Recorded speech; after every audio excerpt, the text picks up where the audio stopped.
Hello. So some of you may have seen my original video making the Deviant Old Fashioned, which was really based around the idea of how to make my favorite cocktail in a bar that's not properly stocked, maybe an airport.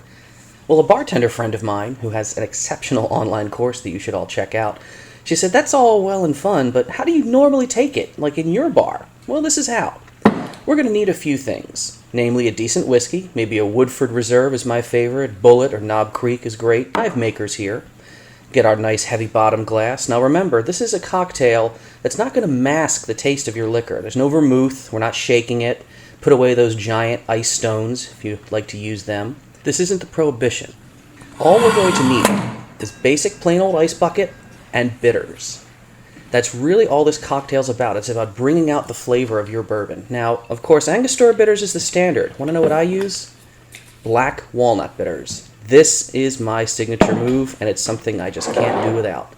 So, we get ourselves a sugar cube, drop it down, a few dashes of bitters go in.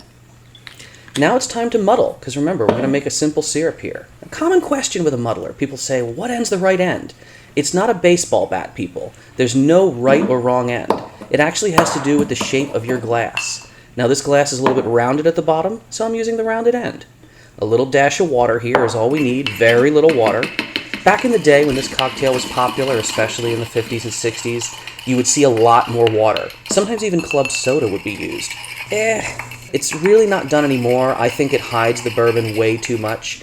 Just enough water to get in there, grind it around, muddle up all your sugar, and make a nice simple syrup infused with that wonderful bitters. And experiment with your bitters. Try different kinds, taste as you go. This is where you get to play with the drink. Some people would be muddling fruit right now. Again, the smell of that, get right in there and smell it. Oh, God, so good. I don't screw around with fruit. I don't add my citrus or my cherries, anything like that.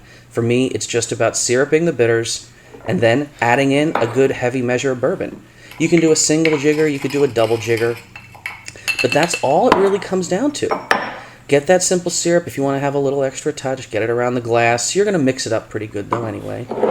Add in your ice, splash the bourbon over that, and there you go. That's my standard way of making an old-fashioned when you're in my home. You're not going to see a lot of crazy rimming of the glass with some kind of expression of appeal of what have you. You're not going to see garnish other than maybe a swizzle stick if we're feeling fancy. There you go right there. That is an old-fashioned the way I like to take it. Perfect as perfect gets. Goddamn, so good. And if someone doubts you, if someone says, oh, come on, you barely did anything there, here's a fun experiment. Take a small measure off to the side of the same whiskey you're drinking. Have someone compare. Really get in there. Tell them, come on, get a nose full of that, get a good taste. Understand that you're not masking your liquor. You're just enhancing it. You're bringing out other subtle tones and subtle flavors. That's just such a fun time. Enjoy.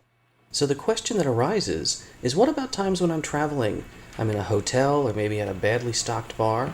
Well, I made this.